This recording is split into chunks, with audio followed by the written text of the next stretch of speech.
Supreme court ने एक बार फिर दिल्ली एनसीआर में बढ़ते वायु प्रदूषण के मामले पर केंद्र सरकार को फटकार लगाई। कोर्ट ने केंद्र की मोदी सरकार से कहा कि जब दिल्ली के हालात खराब हो जाते हैं तब उपाय किए जाते हैं। वायु प्रदूषण को रोकने की कोशिशें पहले से ही की जानी चाहिए। सुप्रीम कोर्ट ने जोर देकर कहा कि यह देश की राष्ट्रीय राजधानी है। कल्पना कीजिए कि हम दुनिया को क्या संदेश दे रहे हैं।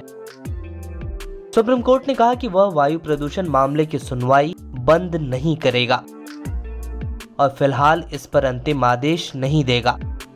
अदालत ने कहा कि मामले की गंभीरता को देखते हुए सुप्रीम कोर्ट इस मामले में सुनवाई जारी रखेगा। कोर्ट ने अगली सुनवाई की तारीख 29 नवंबर तय की है। सुनवाई के दौरान दिल्ली सरकार ने सुप्रीम कोर्ट में हलफनामा दाखिल कर प्रदूषण रोकने के लिए उठाए गए कदमों की जानकारी दी। इस केस की सुनवाई प्रधान न्यायाधीश एनवी रमन्ना की बेंच कर रही है। सॉलिसिटर जनरल तुषार मेहता ने सुनवाई के दौरान सुप्रीम कोर्ट में कहा कि दिल्ली में प्रदूषण पहले से कम हुआ है। इस पर सीजीआई ने सख्ती दिखाते हुए कहा कि प्रदूषण तेज हवाओं की वजह से कम हुआ है, न कि सरकार की ओर से उठाए गए कदमों के कारण कम हुआ है। सुप्रीम कोर्ट ने केंद्र सरकार समेत दिल्ली सरकार, हरियाणा सरकार और पंजाब सरकार को प्रदूषण को कम करने के लिए उचित कदम उठाने के भी निर्देश दिए हैं।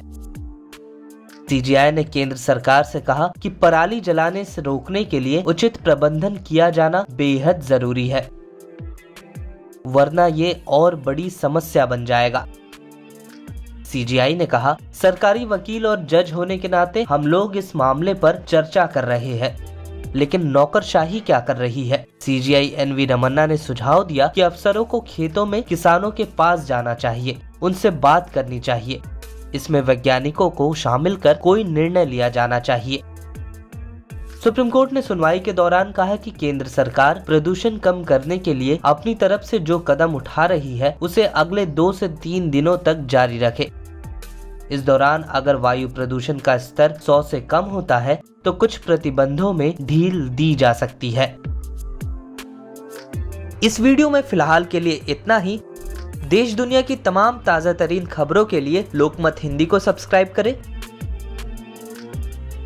अगर यह वीडियो आप फेसबुक पर देख रहे हैं तो हमारे पेज को फॉलो करना न भूलें।